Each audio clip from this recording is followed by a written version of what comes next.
feeling is what they want. Oh yeah! That feeling is what they get.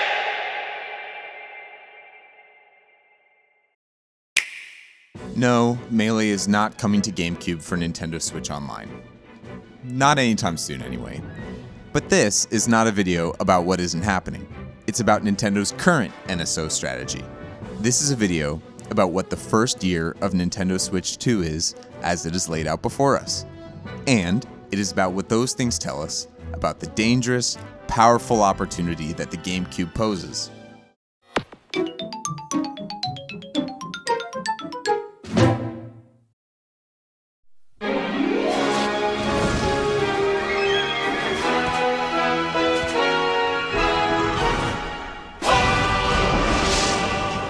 I'm sort of flabbergasted when people claim a release of Super Smash Bros. Melee is inevitable on GameCube NSO just because it's so huge and the best-selling game on the GameCube and all that.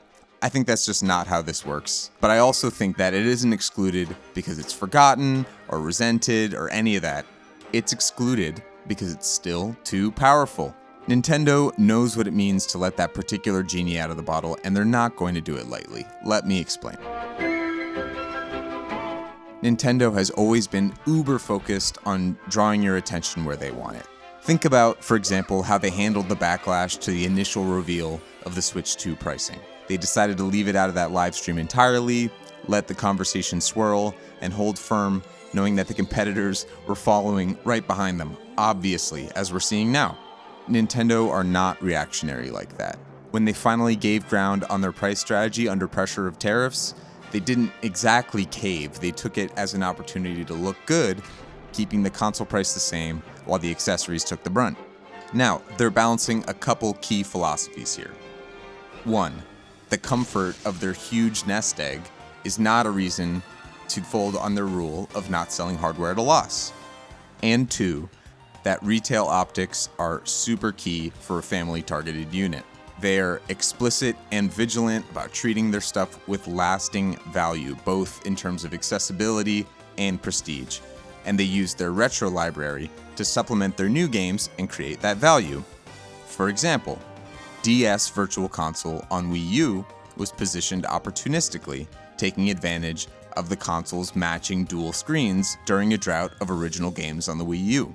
The Wii U could also play Wii games natively, so we got digital releases for just a few special titles, Mario Galaxy 2 and Metroid Prime Trilogy, which can both actually also be viewed as hints toward the future, tiding us over until Mario Odyssey and the Metroid Prime Renaissance. GameCube was skipped over entirely. 3 consoles in a row, until now. But why did they wait so long? It's hard to say if holding out was their plan all along, but I think it's clear now that GameCube is the breaking point. This is when Nintendo became modern. Maybe you've seen those memes, or what you think a game from 8 years ago looks like versus what it actually does, time is speeding up. That's the GameCube generation. It still feels relevant, even today. I love that NSO exists. I've collected for nearly every retro Nintendo console at some point in my life, but I don't think I've ever played a single N64 NSO game on my Switch. But Monkey Ball, I can still see myself whipping that out on planes or with friends or whatever. In addition, GameCube was the first generation with modern controller design that persists. Dual sticks, of course. The GameCube controller is still particularly relevant for Smash, but people love it across the board. And most importantly, the GameCube was Nintendo's start for multiplayer enthusiast scenes with true staying power. For the first time, games could really outlive their sequels. You can see this in Mario Kart. 64 is fun and novel. Double Dash, though, it's still got unique mechanics that feel fresh, and it's still a lot of people's favorite. I don't see this coming to Switch 2 anytime soon. All eyes are on Mario Kart World. And for the record, I predicted the name Mario Kart World. I have a dated journal entry. It's true. Do not at me.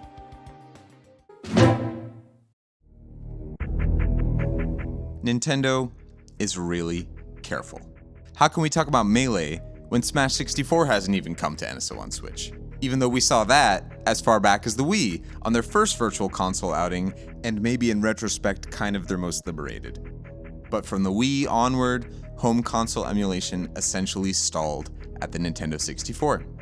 It's clear then that Nintendo's choices aren't just about what's technically possible, They're about controlling the conversation. NSO isn't just about preservation. It's about Nintendo deciding what legacy they want you to remember each month.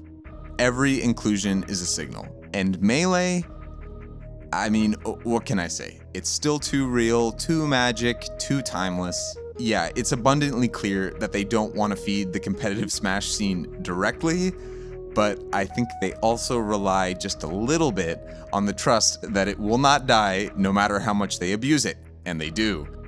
Melee's absence is no tragedy, they just know it's better mythologized than tamed. Let me continue. The lineup of initial NSO GameCube games is extremely telling, and each choice walks a fine line of whetting appetites without competing with Nintendo's long-term strategy. Let me break down the significance behind each of these 3 game choices one by one. Number 1, The Legend of Zelda: The Wind Waker, a favorite. We need Zelda. People do not shut up about the launch window power of a Zelda game, but it's going to be a long time before the next big boy brand new one, and so re-releases, just like always, will be used strategically to tide us over.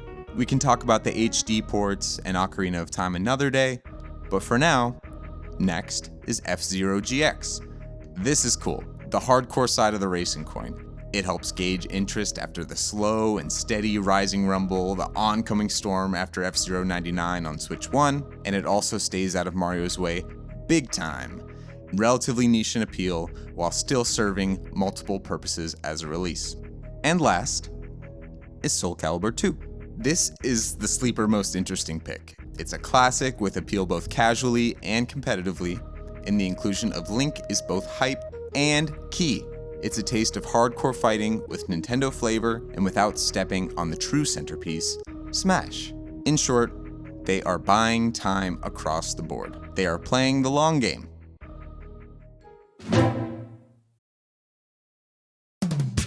I love hearing Tweak talk about this on his podcast because I think he's one of the few who really gets it, even and especially as one of the best players in the world. Smash is a party game, or at least meant to be inclusive. And whether you're casual or competitive, we're all here for the characters, full stop. To me, that's so much of why Rivals of Aether has popped off. The character design is incredibly strong, and the renaissance that came with Workshop shows us that characters really shine as the centerpiece of a platform fighter. Look, I'm as burnt out on Ultimate as anybody, but the roster is a legal and licensing miracle, and it seems totally untenable to let it go without getting everything possible out of it. The Smash Bros. Hype cycle is unlike anything else in games, and it lives and dies by the character reveals. We all know this. And while I adore the idea of a leaner, more competitively sound Smash reboot someday, there's just no way they walk away from doing something with Ultimate on Switch 2. It doesn't matter to most people how good that hypothetical reboot is if there's fewer characters. And frankly, if you think Nintendo is going to risk wasting that hype cycle, that money, that support on a new Smash release when it risks looking like a downgrade compared to the game you can already play and probably already have, you're high. Kirby Air Riders, though, that is something else. That smells like a creative outlet for Sakurai outside of Smash, like a pressure valve, a soft reboot of his own artistic life. Nintendo wants to keep him happy. They want to preserve the relationship while gently transitioning themselves away from total Sakurai dependency for one of their biggest franchises, and I think he wants the same thing. They don't want to be dependent on anyone, as shown in part by their move away from Rare's DK design that we've had for the past couple decades. Just like how Grezzo proved themselves with Zelda remakes before taking on an original title with Echoes of Wisdom, this is about legacy, continuity, and trust. Air Riders is Sakurai's kind of quiet wave from the beach for now, his soft retirement.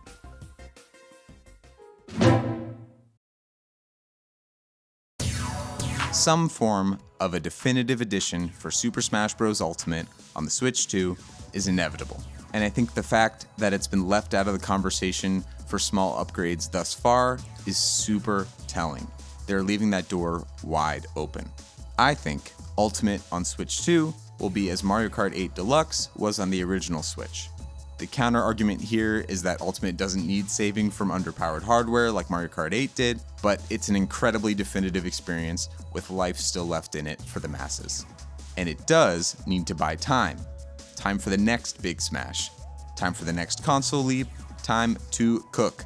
And yeah, I think the Switch 2 edition will have even more characters. Where this gets tricky and fun is with stuff like Donkey Kong's redesign. Will we see it reflected? Will there be balance changes that invalidate the original competitively? Really hard to say how much they'll change to what's already there, but my bet, we'll see this by the end of 2026. And the new characters? I think the approach here will mirror the booster course pass from Mario Kart 8 Deluxe, just when everyone thought we were done and ready for the next thing. Tack stuff on top, fix the glaring issues, and broaden the scope even more.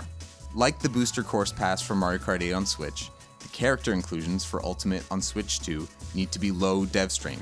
Hopefully, in this case, this is reflected in quantity rather than quality. I'm looking at you, New York Minute. But one way or another, they need to be instantly undeniable as a reason to upgrade. Think Fortnite content, Monster Hunter, maybe even Halo. My money is on all of it because they need to make that upgrade feel as impossible to resist as it can. My hope, in general, is that Switch 2 editions won't be like Echo Fighters, a missed opportunity. I think they should, in some way, try to invalidate the original Ultimate, much to the chagrin of tournament organizers, surely. This will buy us some time. And then, closer to 2030, when Ultimate is truly done, we get Melee. Maybe. When that hits, it's gonna hit hard. Even if lag or authenticity issues prevent it from becoming a true competitive replacement to the original, that first chance to play Melee online, officially, on modern hardware, is gonna be big no matter what. Melee's love is too massive, and Nintendo knows that. It seems to me like they both fear and love the potential energy they're storing by holding back. The promise alluded to by what they are not saying is insane. So, we've established that Ultimate is hard to beat. Sakurai has been crying wolf about retirement since Brawl, but this time, it feels a little different. He might not just be pulling a David Lee Roth. Kirby Air Riders suggests a move away for Sakurai without being a total disappearance. His YouTube channel is a documentation of his timeless design philosophies and a manual for what comes next. Maybe a gentle little handoff. We were all shocked to learn about Ultimate's existence. We thought Smash 4 Deluxe was on the way, that it couldn't get any bigger. Regardless, the thesis is this: no game will get out in front of whatever the newest, baddest, and crucially, the biggest Smash Bros. Game is at the time.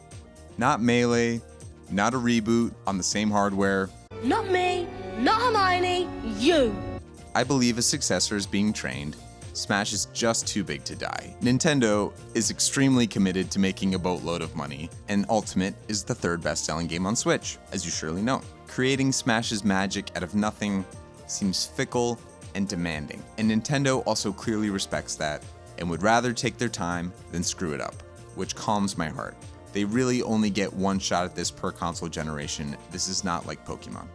I've been playing Rivals of Aether 2, and I absolutely love it, but when I come back to Smash, I'm reminded, man, nothing else lets me play with someone of any skill level and still have an incredible time like this. It's crazy. It seems like it shouldn't be possible. So, Nintendo is in a tricky spot. They can't recreate the Switch 1, but they don't have to. They're biggering and biggering, turning more truffle trees into thneeds, which everyone needs. This console generation is like a marathon. They're keeping momentum while slowly building their next revolution. And their decision-making tells us they know how hard it will be to follow up what were pretty definitive realizations of their core ideas. Mario Odyssey, Tears of the Kingdom, Mario Kart 8 Deluxe, Super Smash Bros. Ultimate. These feel like end-of-the-line games. They're not, but they need time to feel stale. More time than we're used to. Software is cross-generational in more ways than ever. Compatibility, ports, remasters, live services. This is the new rhythm. And for the first time, modern Nintendo's original geniuses getting older. Sakurai, Miyamoto, Aonuma, they won't be here forever. The new blood is learning, and Nintendo works very slow.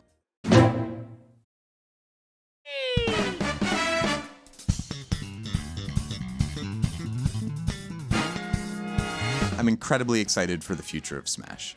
I think the most interesting thing about Nintendo as a whole is a sort of central paradox. Their logic is at once totally consistent and totally unpredictable.